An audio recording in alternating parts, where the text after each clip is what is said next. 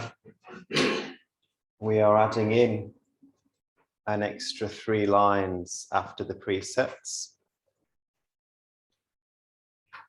Be kind, no blame, be kind, and love everything, which come from Satya's Zen priest friend, Terry Keenan, and I think sum up the whole of the spiritual path very nicely. And I probably didn't need to say any other words this evening if I said those 6 words. So we'll do this. I'll say it first and then repeat after me. For refuge, I go to the Buddha. For refuge, I go to the Buddha. Namo Buddhaya. Namo Buddhaya. For refuge, I go to the Dharma. For refuge, I go to the Dharma. Namo Dhammaya. Namo Dhammaya. For refuge, I go to the Sangha. For refuge, I go to the Sangha. Namo Sanghaya. Namo Sangha. With faith in the 3 jewels, With faith in the 3 jewels, I pray that I may not take life. I pray that I may not take life. With faith in the 3 jewels, With faith in the 3 jewels, I pray that I may not steal. I pray that I may not steal. With faith in the 3 jewels, With faith in the 3 jewels, I pray that I may not fall into sexual misconduct. I pray that I may not fall into sexual misconduct. With faith in the 3 jewels, With faith in the 3 jewels, I pray that I may not fall into wrong speech. I pray that I may not fall into wrong speech. With faith in the 3 jewels, With faith in the 3 jewels, I pray that I may avoid intoxication. I pray that I may avoid intoxication. No blame. No blame. Be kind. Be kind. Love everything. Love everything.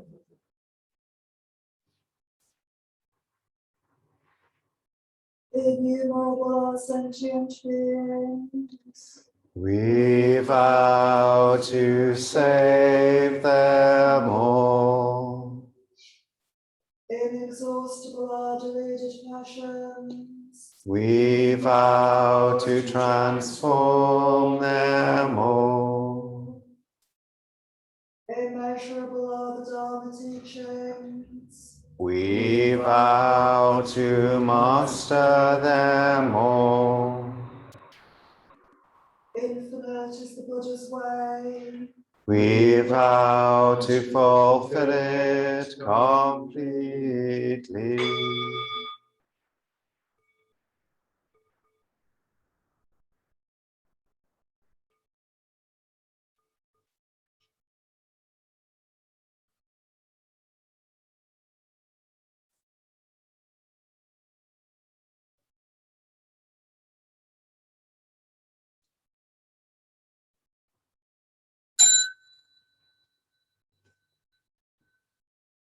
Please stand.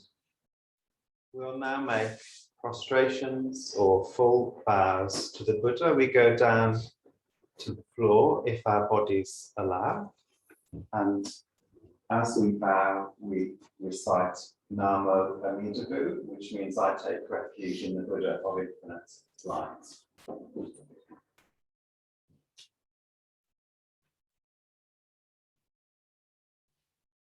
Namo Amida.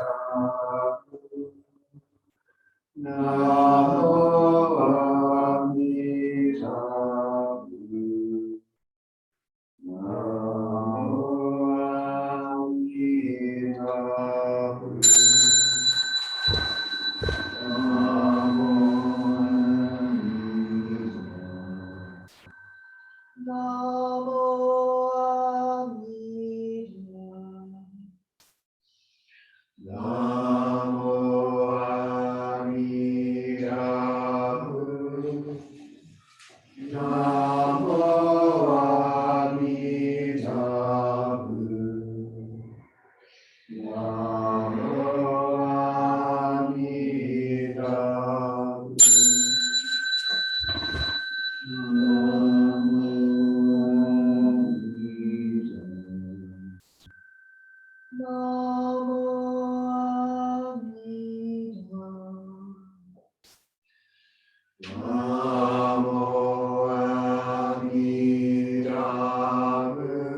In gratitude, I offer this incense to Buddhas and Bodhisattvas throughout space and time. May it be as fragrant as earth herself, reflecting our careful efforts, our wholehearted awareness, and the fruits of understanding slowly ripening. May we and all beings be companions of Buddhas and Bodhisattvas. May we awaken from forgetfulness and realize our true hope.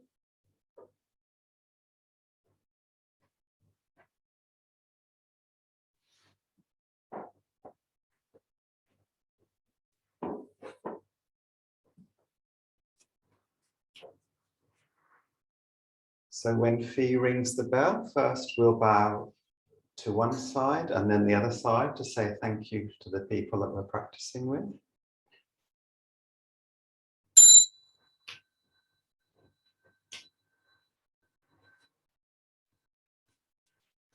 And then to the Buddha.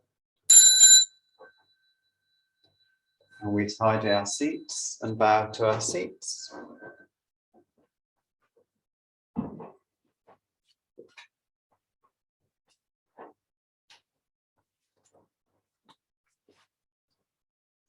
And then we'll read the closing verse together, which is on the piece of paper if you want to join in.